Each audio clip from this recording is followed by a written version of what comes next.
All right, let's talk Los Angeles Rams. The Rams, obviously, one of the smarter teams in football. We've covered them for a number of years now. And over the course of this past offseason, they've made a lot of really solid moves, some big moves. Of course, the addition of Devontae Adams seems to jump at the top of the list. But lost in all the noise with Los Angeles is usually, and this happens every year with LA, it's a lot of really solid moves that come to fruition later in the game. We saw this with guys like Verse and Fisk last year, and it looks like another rookie is on that same track, off to an impressive start. We'll get to the latest in just 1 second. But first, I'm Nick. That is Andrew. And this is Saturday Morning Inspection.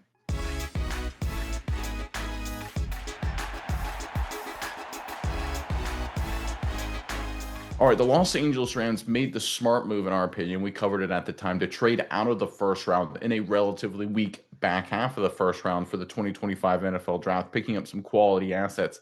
But in the second round, they got a young playmaker out of Oregon, Terrence Ferguson, a key position for the Rams, tight end position, trying to get younger, with Higgby getting up there in age. And if you listen to the reports when it comes to Ferguson at this point, everyone, coaches and players, are really excited about this kid. Let's pull up the article here, courtesy of the Yard Barker. Then we're going to get into some very interesting data on Ferguson on the other side. The first part of this report says, obviously, I was a fan of his during the season last year in college. This is Matthew Stafford. When I saw him running around there at Oregon doing some really nice stuff, I'm excited for him. Again, it's all development at this stage. We're just trying to figure out what we're going to be as a team. Everybody is trying to figure out how they can get better as a player, and he's no different, but we're excited to have him. Obviously, you can read between the lines. Stafford says a bunch of other things in the article, but they're excited about Ferguson. He's impressed with his athleticism and his playmaking ability. What Sean McVay said next, I think, is very interesting as well. McVay said he's a versatile player and enables us to be a little bit more multiple in some of the personnel we can present to defenses.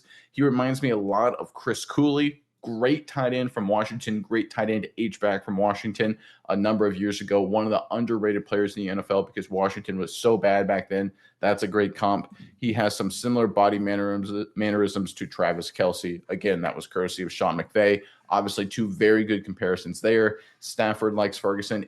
It's very clear at this point, and we've covered it a few times this offseason, that Ferguson is off to a great start, and the Rams are expecting a lot out of this young tight end out of the University of Oregon. And you can see why they're really high on Ferguson when you look at the data going back to last season in Oregon. Let's pull up our first chart here to talk about one of my favorite metrics for evaluating wide receivers or tight ends. I call this my return on investment metric. This throws in some funky numbers in math, but basically what it does is it factors in the average depth of target in yards per reception.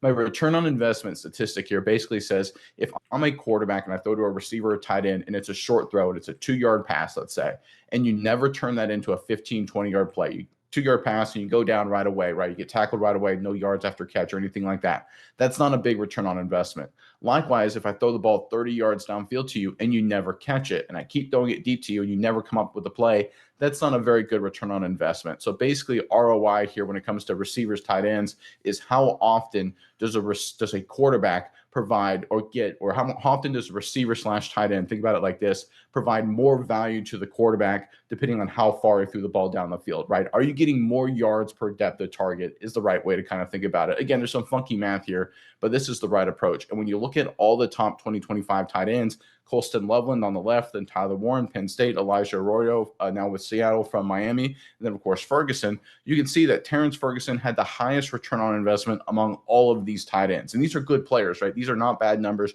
for any of these tight ends at all. These are really solid numbers across the board for all these guys, which makes sense. These are all good players. But Ferguson was the best. And I think a lot of that was lost because he was not a high volume guy at Oregon last year. And I think that's one of the reasons why I like return on investment as a statistic, because to me, it goes into the college ranks and finds guys like Ferguson that may not have caught 100 balls like a guy like Tyler Warren did, but still was very productive and very efficient on the targets he did receive. And obviously, Oregon, very explosive offense, a lot of great playmakers all over the field. There's only one football. Ferguson did not get a million touches, but was still very efficient in those touches and provided a great return to the Oregon offense. I think the Rams see him in a similar light. Obviously, the Rams are going to run the football a lot. We know Puka Nacua is going to get a lot of targets. That's obvious. Devontae Adams now into the fold with the Rams as well. He's going to get some targets. Ferguson's not going to get 150 targets, 100 targets, 80 targets next season, most likely. He's going to have to be very efficient and provide a great return on the targets he does get. And based on his college numbers, he is perfectly suited to do just that, which leads me into my second statistic when it comes to Ferguson. Let's go ahead and pull up here on the screen if you don't mind. This is another stat I kind of came up with. This is yards after catch yak ratio. Again, we're looking at the top 2025 tight ends. And for me, this is one of the things I like to see about guys who are going to be in offenses where you get like the Rams Sean McVay offense, where there's going to be a lot of movement, a lot of motion, both pre and at the snap. I want to see how much in terms of your yards per reception is a function of your yards after catch, right? Because when you have a smart offensive mind, he's going to scheme you open, like McVay obviously is smart offensive mind, clearly. So what is your ability? How much of your yards that you get on a reception basis is because you created that after the reception? And to me, Ferguson, you can see right here, again, looking Colston Loveland, Tyler Warren, Elijah Arroyo, and then Ferguson working left to right, had that best yards after catch ratio among all the top tight ends, which means when he was open, when the separation was there, whether it was scheme or whether it was a tight end himself, there was no one better among the top tight ends in terms of creating more yards after catch than Ferguson. I think that's a key metric to focus on, especially in this Rams offense. They're going to create separation just because of Sean McVay's schemes, just because play actions, the zones, the motions, the shifts, all that kind of stuff that McVay does so well for the Rams. I think Ferguson is going to be open a lot. The question is, for any tight end, for any player in the Rams offense, what can you do when you're schemed open? And if you look at Ferguson's data here, he creates a lot of yards after catch when he gets open, when he has those opportunities. Again, going back to my first metric, the return on investment, he provides a lot of return, whether it's making sure he's a steady hand, whether there's a lot of yards after catch. It's very clear that Ferguson doesn't need a lot of targets. It's very clear that Ferguson stylistically fits what the Rams are doing. Now, of course, you have to show up and do good things when it becomes live, when we get in training camp, preseason, of course, the regular season. But it's very obvious right now when you look at the data, when you look at Stafford, when you look at Sean McVay across the board, when it comes to this young tight end, the Rams believe they have a special young player. All right, Miles, that's enough out of me. I know I threw a lot of data at you, a lot of funky number stuff, but Rams fans, the Ramley, if you will, in the comment section below, we're talking tight ends, we're talking Ferguson. So let me ask you guys specifically, who, in your opinion, of course, is the greatest Rams tight end in team history? It's kind of an interesting question. You could go a lot of different directions with this, so I'm curious to see what you guys have to say. So in the comment section below, give us, again, your opinion here. I want to hear from you guys, the greatest tight end in Rams history. And while you're down there in the comment section below, make sure you check out our link in the description box below highlighting our free weekly newsletter via Substack. Check it out, 100% free. You should subscribe. Got a lot of great content. We highlight the Rams a lot. Make sure you subscribe. Again, it's free. But Mize, over to you now. What are your thoughts on this latest news out of Los Angeles? Yeah, Nick, I think you touched on something that was really important to me and that I thought was, key here is when you look at this get of Ferguson, what does it do? It's speaking to the future because a guy like Tyler Higbee, he's getting up there. He's 32 years old now.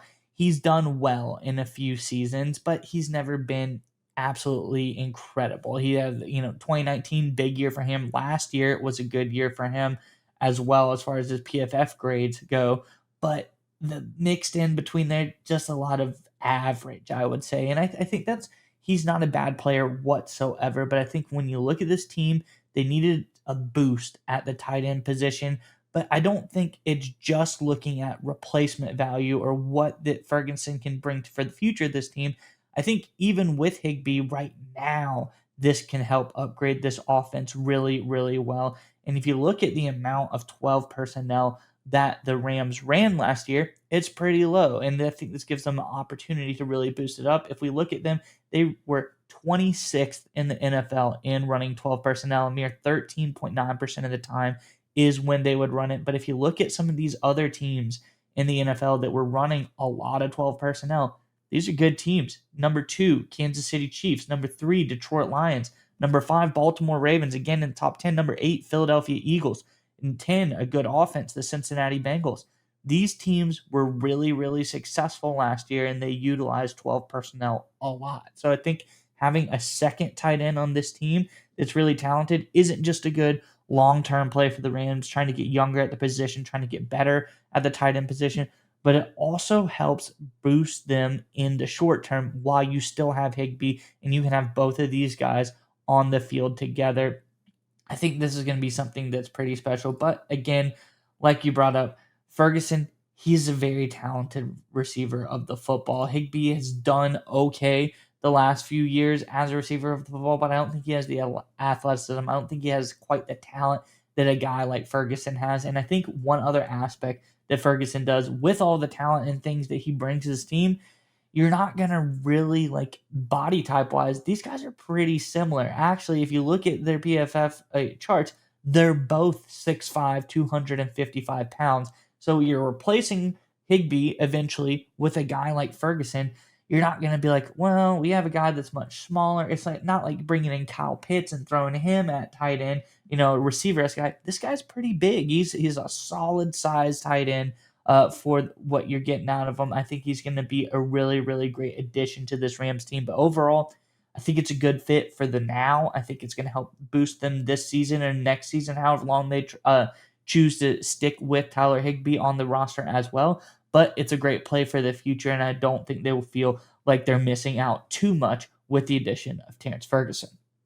Yeah, and there's a couple other points I want to kind of focus on and hit on here real quick. And talking about the future is going to be now very quickly. Higby's in the last year of his deal. And in fact, he's got 2026 as a void year, which for those of you who aren't familiar, void years are basically fake years added on the end of contracts to spread out salary cap hit. So even though Higbee has a void year in 2026 for the Rams, he's a free agent. He's no longer under contract for them after this season, which means he likely at that point he'd be 33 years old, unless he'd want to take a super friendly team friendly deal. He's gone. So it'd be Ferguson, the guy going forward as the starter. And one of the things the Rams smartly realized in terms of succession planning at tight end, it's really hard to get good receiving tight ends that fit what you're trying to do schematically, right? Like I mentioned before, there are some good receiving tight ends, some good wide receivers. They need a lot of touches and a lot of targets. That's not Ferguson. He can be hyper efficient. He provides a great return, great yards after a catch on a per reception basis, on an efficiency basis. He doesn't need a million targets to get high volume, right? So he's a guy that fits what the Rams are looking for personnel wise when you look at how their team is structured. But what's easier to select in the draft, instead of finding the perfect fit receiving tight end, which the Rams, I think, did here with Ferguson, is a good blocking tight end. You can find those guys relatively easier, especially in later rounds. So after Higbee leaves after the season, if you're like, okay, we want to get another tight end in the 2026 draft, that's a good blocker, we can use a fourth, fifth round pick on him. Those are pretty easy to find.